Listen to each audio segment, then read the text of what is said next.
시간은 모든 것을 덮어줄 것 같았지만 어떤 진실은 캔버스 속 유화처럼 결코 마르지 않았습니다.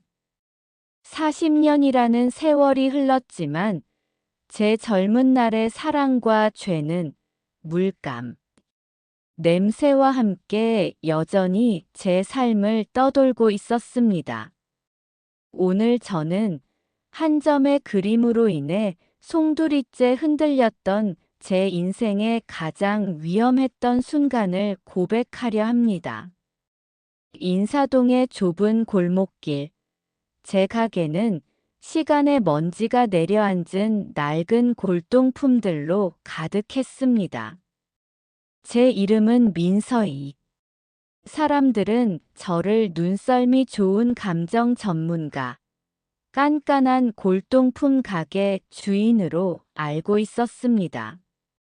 저는 깨진 그릇을 붙이고 색바랜 족자를 복원하며 조용한 황혼을 보내고 있었습니다. 그것이 제 삶의 전부인 줄, 저 자신조차 그렇게 믿고 싶었습니다. 하지만 제게는 아무에게도 말하지 못한 비밀이 있었습니다. 40년 전, 저는 천재 화가의 그림을 완벽하게 복제해냈던 세상에 알려지지 않은 위작 화가였습니다. 그날도 여느 때와 같이 찻잔을 들고 느긋하게 오후를 보내고 있었습니다. 무심코 넘기던 잡지 한 페이지에서 제 심장이 멈췄습니다. 국내 최대 미술품 경매 특별전. 그 중앙을 장식한 것은 40년 전 제 손으로 그렸던 바로 그 위작이었습니다. 비운의 천재 화가, 서지원의 마지막 걸작, 낙원이라는 거창한 제목과 함께 추정가는 무려 수백억. 손에 들고 있던 찻잔이 바닥으로 떨어져 산산조각 났습니다. 그림은 단순한 위작이 아니었습니다. 그것은 제 20살의 사랑이자 평생을 숨겨온 죄의 증거였습니다.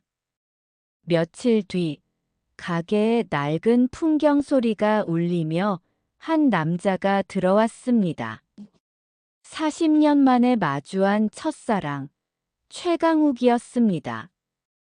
젊은 시절의 열정은 사라지고 이제는 대한민국 미술계를 주름잡는 거물급 미술관 관장의 냉혹함만이 남아있었습니다. 최강욱은 제게 다가와 나지막이 속삭였습니다. 오랜만이군, 서희야. 신문은 봤겠지. 그의 목소리는 여전히 다정했지만 눈빛은 칼날처럼 차가웠습니다. 그 그림은 그냥 그림으로 남아야 해. 세상 누구도 그 그림의 진짜 화가가 누군지 알아서는 안 돼. 그것은 안부가 아니었습니다. 40년 만에 돌아온 첫사랑이 건넨 잔인한 협박이었습니다. 제 조용한 일상은 그렇게 다시 40년 전의 폭풍 속으로 빨려 들어가고 있었습니다.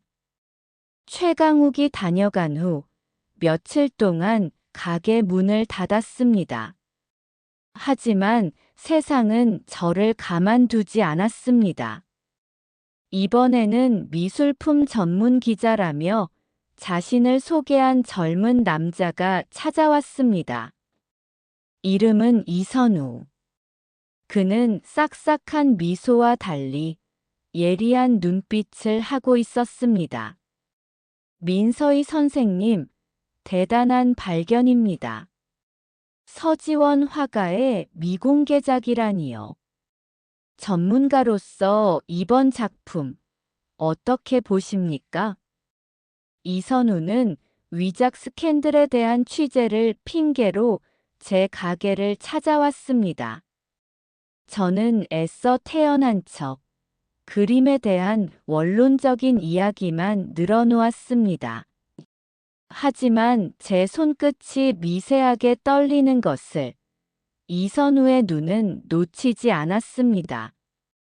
그런데 선생님, 이상한 점이 하나 있습니다.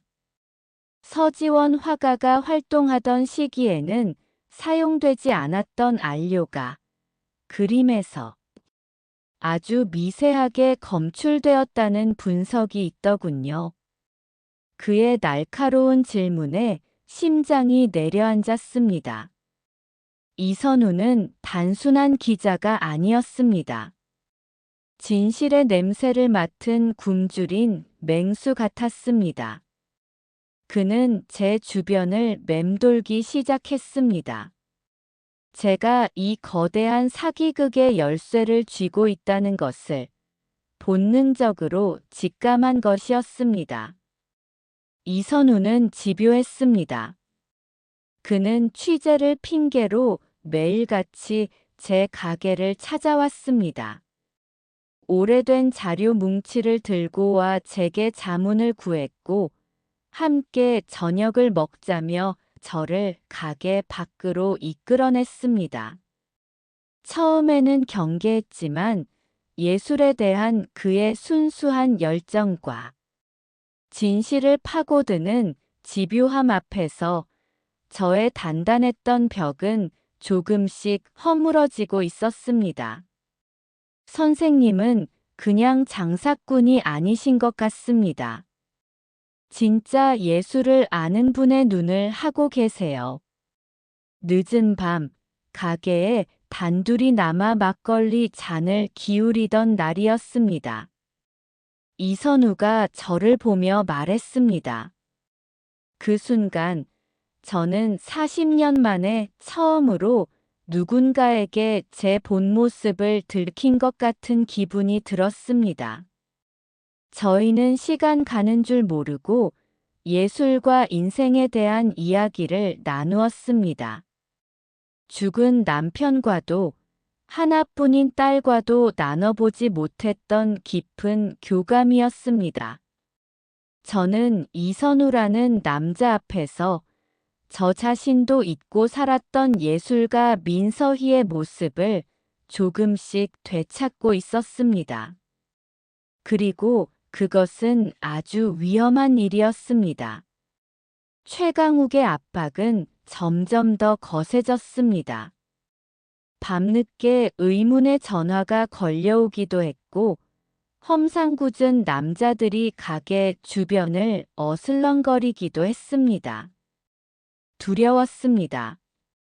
이대로 입을 다물고 다시 40년 전처럼 그림자 속에 숨어버리고 싶었습니다. 하지만 그럴수록 진실을 향해 달려가는 이선우의 눈빛이 떠올랐습니다.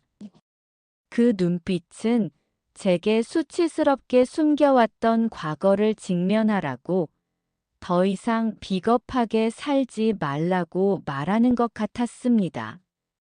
어느 날 밤, 저는 이선우에게 익명으로 짧은 메일을 보냈습니다. 그림 뒷면의 캔버스 천, 제작 연도를 확인해 볼 것. 그것은 위작을 그리면서 저만이 저질렀던 아주 사소한 실수였습니다. 진품으로 둔갑시키기 위해 낡은 캔버스를 사용했지만 뒷면에 찍힌 제작사의 희미한 직인까지는 미처 지우지 못했던 것입니다. 그것은 저의 첫 번째 반격이자 위험한 도박이었습니다. 이선우가 그 의미를 알아챈다면 저는 돌이킬 수 없는 강을 건너게 되는 것이었습니다. 이선우는 제가 던진 미끼를 놓치지 않았습니다. 며칠 뒤, 그는 상기된 얼굴로 제 가게를 찾아왔습니다. 그의 손에는 캔버스 제작 연도가 찍힌 부분을 확대한 사진이 들려 있었습니다. 이게 어떻게 된 일인지 설명해 주실 수 있겠습니까? 그림이 그려지기 10년 후에 만들어진 캔버스입니다.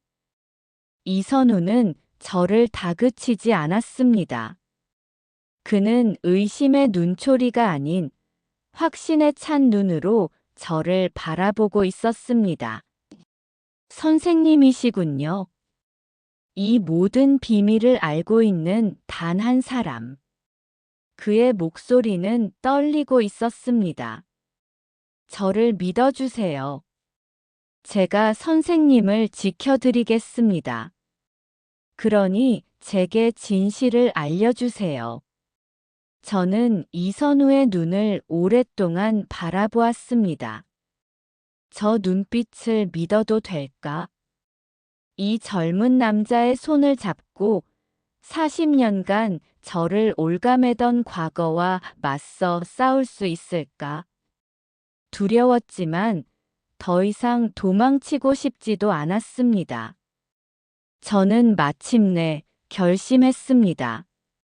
경매가 열리기 사흘 전 밤이었습니다. 저는 이선우를 가게 뒤편 40년간 아무도 들여보내지 않았던 저의 비밀 공방으로 안내했습니다. 공방 안은 40년 전 그날에 시간이 멈춰 있었습니다. 말라붙은 물감들, 낡은 이젤, 그리고 벽에 걸린 수많은 습작들. 저는 먼지 쌓인 화구함 깊숙한 곳에서 빛바랜 스케치북 한 권을 꺼냈습니다. 이것이 낙원의 시작이었습니다. 스케치북 안에는 경매에 출품된 그 위작의 밑그림이 고스란히 담겨 있었습니다. 저는 떨리는 목소리로 모든 것을 고백했습니다. 20살, 천재적인 재능을 가졌지만 가난했던 화가 지망생 민서희. 그리고 그런 저의 재능을 사랑했지만 성공에 대한 야망에 눈이 멀었던 첫사랑 최강욱. 그를 위해, 그의 미래를 위해 저는 제 영혼을 팔아 위작을 그렸습니다. 그것은 사랑이라는 이름으로 저지른 제 인생 최악의 범죄였습니다. 모든 고백을 마쳤을 때 이선우는 말없이 다가와 저를 안아주었습니다. 그의 품은 제가 40년간 느껴보지 못했던 따뜻한 위로였습니다. 경매가 열리던 날 아침, 이선우의 기사가 세상에 공개되었습니다. 수백억 원의 걸작 낙원, 충격적인 위작 스캔들. 대한민국 미술계는 발칵 뒤집혔습니다. 최강욱의 모든 명예는 한순간에 무너져 내렸습니다. 경매는 취소되었고 모든 진실이 밝혀졌습니다. 저는 위작을 그린 대가를 치러야 했습니다. 하지만 이상하게도 마음은 40년 만에 처음으로 평온했습니다. 모든 소동이 끝난 후 이선우가 저를 찾아왔습니다. 저희는 말없이 인사동 거리를 걸었습니다. 후회하십니까? 이선우가 조심스럽게 물었습니다. 저는 고개를 저었습니다. 아니요. 이제야 제 그림을 되찾은 기분이에요. 저는 더 이상 어둠 속에 숨은 위작 화가가 아니었습니다. 제 과거와 당당히 마주선 복원가 민서희였습니다. 제 인생의 가장 큰 오점을 복원하는 데는 40년이라는 긴 시간이 걸렸습니다. 하지만 그 끝에서 저는 비로소 저 자신을 되찾았습니다. 잃어버렸던 사랑 대신 저는 진실을 선택했고 그 선택 속에서 새로운 인연과 함께 제 인생의 다음 페이지를 그려나갈 용기를 얻었습니다.